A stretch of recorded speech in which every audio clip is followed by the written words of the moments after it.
Hello everyone. और देखो अभी मुझे काफ़ी कमेंट आ रहे थे इस चीज़ को लेकर कि भैया क्या सो रहा है, मुझे ड्रॉप लेना चाहिए 2026 के लिए। एग्जैक्टली देखो कोई एग्जैक्टली श्योर नहीं है कि मुझे ड्रॉप लेना चाहिए नहीं लेना चाहिए। एक्चुअली मैं इसलिए बोल रहा हूँ ना, ऐसे काफ़ी मुझे कमेंट आ चुके थे।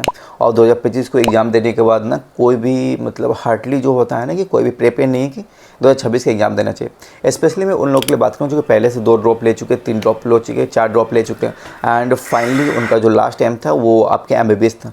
लेकिन 2025 एग्ज़ाम ऐसे थे कि सबका एक होता है ना प्रिपरेशन बर्बाद करके रख दिए। आपने पूरे होल ईयर क्या प्रिपेयर किया और ये जो लास्ट 3 आवर थे आपके एग्जामिनेशन के अंदर वो पूरे सबको मतलब रुला कर रख दिया। इस तरह से पेपर था। तो एग्जैक्टली देखो अब 2025 के लिए आप चाहो तो ड्रॉप लेने के लिए तो कौन कौन बातों को सबसे ज़्यादा ध्यान रखना। देखो ड्रॉप लेना और प्रिपेयर करना काफ़ी डिफरेंट होते हैं। तो आप चाहते हो एक टॉप मेडिकल कॉलेज में जाने के लिए तो एग्जैक्टली कुछ प्लान करना पड़ेगा 2026 के लिए, तभी आप प्रिपेयर कर सकते हो। एक्चुअली देखो मैं इसलिए बोल रहा हूँ ना, देखो अभी 2025 में पेपर टफ किए हैं, यानी कि एनटीए के पास have to right to make a paper tough ever, ठीक है। तो इस बार भी मे भी चांसेस है कि पेपर टफ करेंगे। एक बार वो टफ बना चुके तो ये एग्जैक्टली श्योर है कि आपके अपकमिंग जो एग्जामिनेशन होंगे पेपर उसमें भी टफ आएंगे।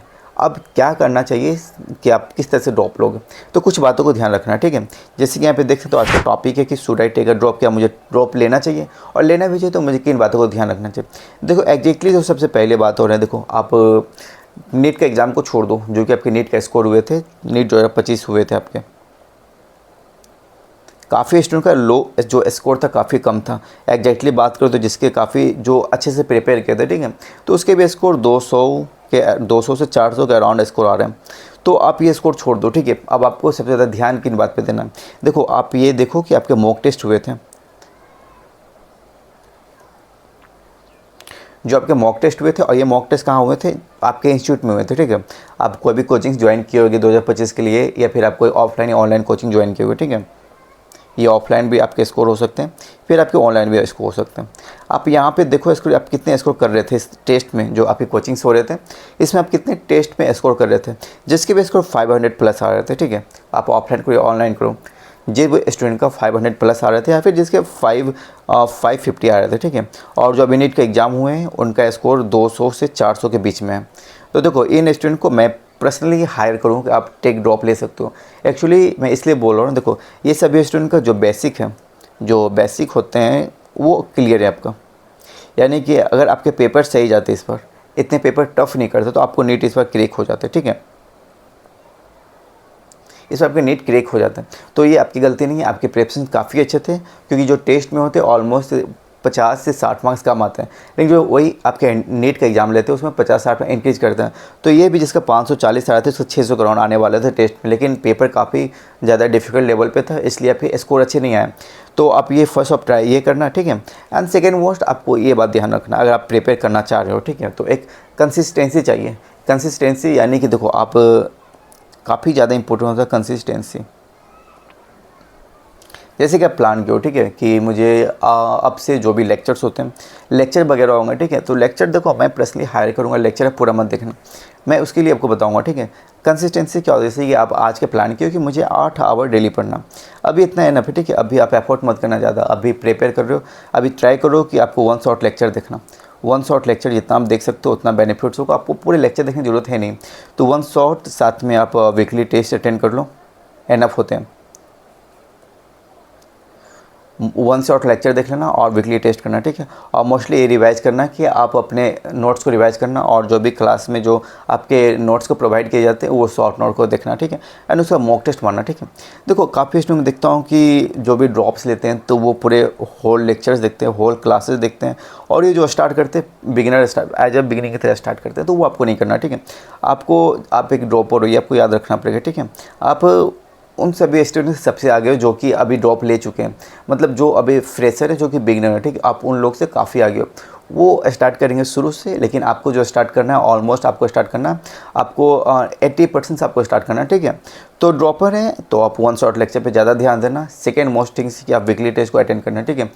और थर्ड मोस्ट थिंग कि आपको ज़्यादा आपको ध्यान देना है टेस्ट पे, रिविजन्स पे और टेस्ट एनालिसिस पे, तभी आपके जो 2026 के लिए आप ड्रीम देखे हो ना, तभी आप क्वालिफाई कर पाओगे नीट के लिए। तो नीट का पेपर टफ है, यहाँ पे याद रखना, ठीक है। एक बार एग्जाम दे दिए तो ऑलमोस्ट कुछ भी नहीं कह सकता कि अपकमिंग जो एग्जाम्स होंगे आपके लिए नॉर्मल एग्जाम्स लिए जाएंगे। तो दूसरी बात कि कंसिस्टेंसी पर आपको ध्यान रखना था। तीसरी बार, ठीक है, काफ़ी ऐसा मुझे मैसेज आ चुका था, कॉल भी आ चुका था कि भैया मेरे पेरेंट्स सपोर्ट नहीं कर रहे, ठीक है, क्योंकि वो मुझे अब हायर नहीं कर रही कि अब थर्ड अटैम्प्ट लो। तो देखो तीसरा काफ़ी इंपॉर्टेंट है कि पेरेंट्स को लेकर, ठीक है। अब देखो मैं एक चीज़ बताना चाहता हूँ, ठीक है, अगर आपके स्कोर जैसे कि मैंने बताया 500 आप कर रहे हो या 500 प्लस आपका स्कोर आ रहे थे मॉक टेस्ट में, और नीट के स्कोर में आपके जो स्कोर आए थे ऑलमोस्ट आपके 200 से 300 आ गए थे, ठीक है।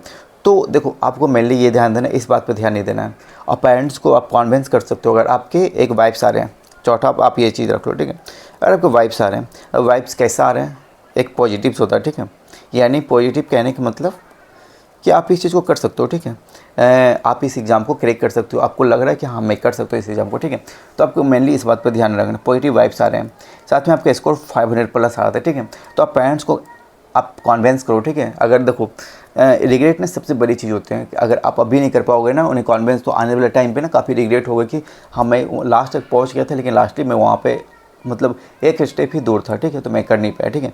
तो याद रखना 500 स्कोर आपके आ रहे हैं और साथ में आपके पॉजिटिव वाइब्स आ रहे हैं कि हाँ मैं कर सकता हूँ, तभी आप पेरेंट्स को कॉन्विंस करो, ठीक है, उनके अगेंस्ट जाने की जरूरत नहीं है। लेकिन जिसके स्कोर क्या हो रहे हैं ना, काफ़ी स्टूडेंट को स्कोर आ रहे थे मॉक टेस्ट में 200 से 300, ठीक है, और आपके ज़्यादा ड्रॉप हो चुके हैं, यानी कि 3 ड्रॉप हो चुके हैं या फिर 4 ड्रॉप हो चुके हैं, तो अब आपको ना स्किप कर देना चाहिए, ठीक है। देखो पर्सनली मैं नहीं बोलूँगा, काफ़ी स्टूडेंट को मैं देखा हूँ कि जिसके भी 200 से आए तो वो लास्टली 700 तक गया। तो फाइनली मैं देखो मैं किसी को मना नहीं करूँगा, ठीक है, लेकिन देख लेना कि आप कितने पॉजिटिव वाइब्स आ रहे हैं या नहीं आ रहे हैं, ठीक है, और आपके 2 से मतलब 3 से 4 ड्रॉप्स हो चुके हैं, तो आपके पास ऑप्शन से आप स्किप कर सकते हो एग्जाम्स को, क्योंकि काफ़ी ज़्यादा ड्रॉप्स आपके हो गए और यहाँ से 200 से लेकर 700 को मार्क्स ले जाना काफ़ी डिफिकल्ट लेवल होंगे, और जो आपके स्टडिंग टाइम होंगे और शेड्यूल्स काफ़ी थोड़ा डिफरेंट बनाना पड़ेगा और अदर्स। तो आपके पास मैं एक ऑप्शन दे रहा हूँ, आपके स्कोर लो है तो आप बिल्कुल स्किप कर सकते हो, अदरवाइज आप चाह रहे हो, ठीक है, कि नहीं मुझे एनी हाउ मुझे एग्ज़ाम को क्रैक करना, तो बिल्कुल आप कर सकते हो एग्ज़ाम को क्रैक, कोई प्रॉब्लम नहीं है, ठीक है। थर्ड मोस्ट चीज़ हो गया, फॉर मोस्ट थिंग्स हो गया, ठीक है। अब लास्ट के 5 जो सबसे मोस्ट इंपॉर्टेंट चीज़ होते हैं, आपको स्टे कॉन्फिडेंट रहना पड़ेगा, ठीक है, स्टे कॉन्फिडेंट, और आपको स्टे मोटिवेटेड रहना पड़ेगा, ठीक है। आपको ये चीज़ भूलना पड़ेगा कि नीट जो था 2025 वो मेरा हुआ ही नहीं, ठीक है, और जो कि आपके जो ड्रॉप है सपोज कि जिसका 3 ड्रॉप हो गए 4 ड्रॉप हो गए, ठीक है, आपको इस चीज़ को भूलना पड़ेगा। आप ये सोच के चलो कि मेरे लास्ट अटैम्प्ट पे और मुझे एनी हाउ करना पड़ेगा, ठीक है। इसके लिए आपको क्या करना पड़ेगा, प्रिपरेशन स्ट्रेटजी बनाना पड़ेगा, एक स्ट्रेटजी होना चाहिए, और स्ट्रेटजी ऐसा भी नहीं कि मतलब आप रूटीन बना लो आज का फिर कल उसे भूल जाओ, परसों आप भूल जाओ, एक मंथ उसे फॉलो करो, आपके एक मंथ जो कि आपको एक्साइटमेंट है एक मंथ एक्साइटमेंट होंगे फिर आप भूल जाओ, ऐसा भी नहीं होना चाहिए, ठीक है। आप जो भी बनाओ एग्जैक्टली आप ड्रॉपर हो, ठीक है।